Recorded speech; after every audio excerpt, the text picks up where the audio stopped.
Vamos comentar o nosso segundo texto bíblico, que nós encontramos no Salmo 95, e o Salmo 94 e o Salmo 95. Salmo 94 diz assim: apelo à justiça de Deus contra os malfeitores. Ó Senhor, a quem a vingança pertence, ó Deus, a quem a vingança pertence, mostra-te resplandecente, exalta-te, tu que és juiz de toda a terra, dá o pago aos soberbos. Então, meus amados irmãos, Davi estava, o homem de Deus, estava agora clamando a Deus, para que Deus, que é o juiz de toda a terra, a quem o juiz pertence.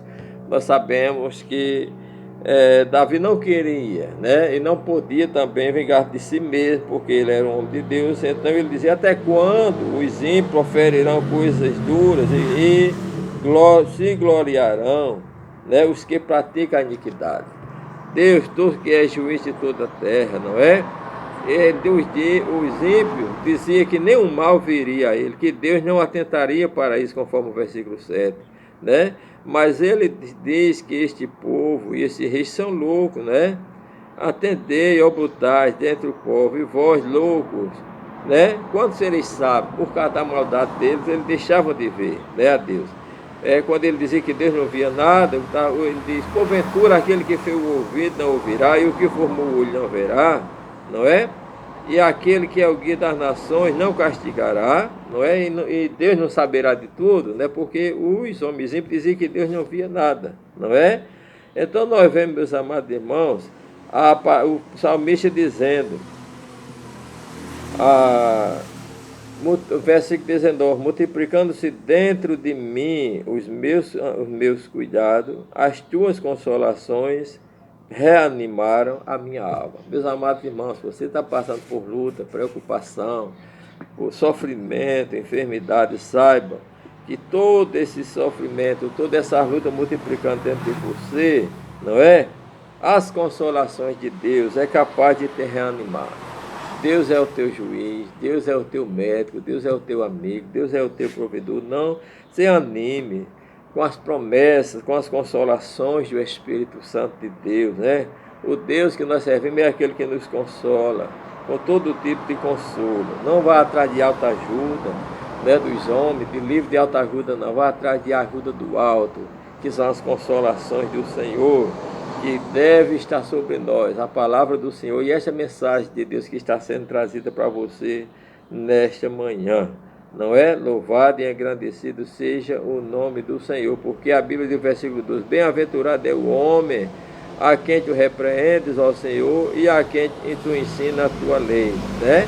Nós estamos passando por luta, por vendavais, estamos sendo ensinados por Deus, por isso somos bem-aventurados. E a partir daí só tem uma coisa, o capítulo 95 de 20, cantemos-nos com júbilo a rocha da nossa salvação. Apresentemo-nos ante a sua face com louvor, celebremos-nos com salmo, porque o Senhor é grande rei, grande acima de todos os deuses. Nas suas mãos estão a profundeza da terra e as alturas dos montes. Então, na sua mão estão as profundezas da terra, estão a altura dos montes, não é?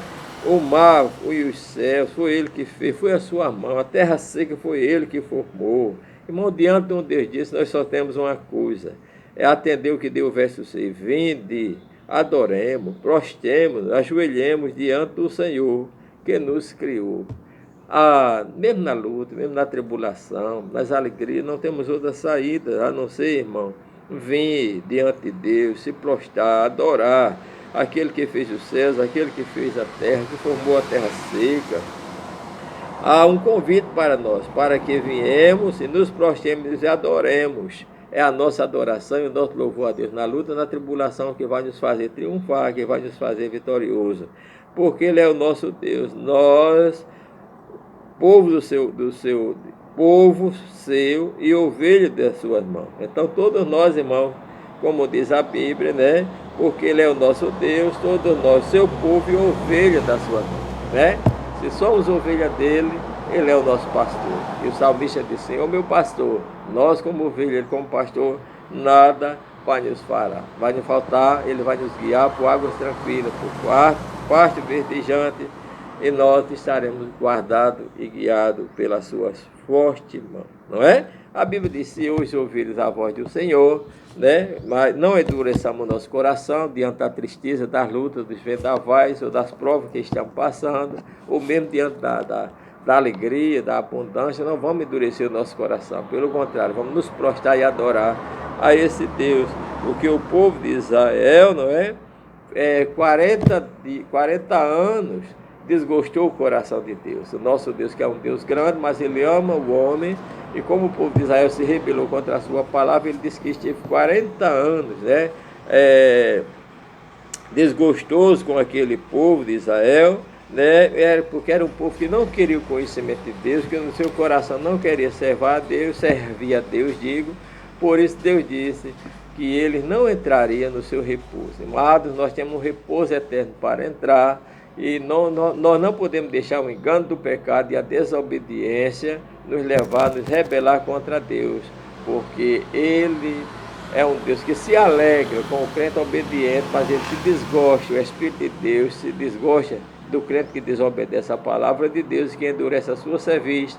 Também Deus se desgosta, e isso impede que nós entremos no repouso eterno, como é prometido por Jesus, da qual Ele foi preparar e brevemente voltará para nos levar para o seu repouso eterno. Então, pelo contrário, em vez de nos endurecermos nas lutas, nas tribulações, prostremo-nos, adoremos, glorifiquemos aquele que é o nosso pastor. Que Deus nos abençoe.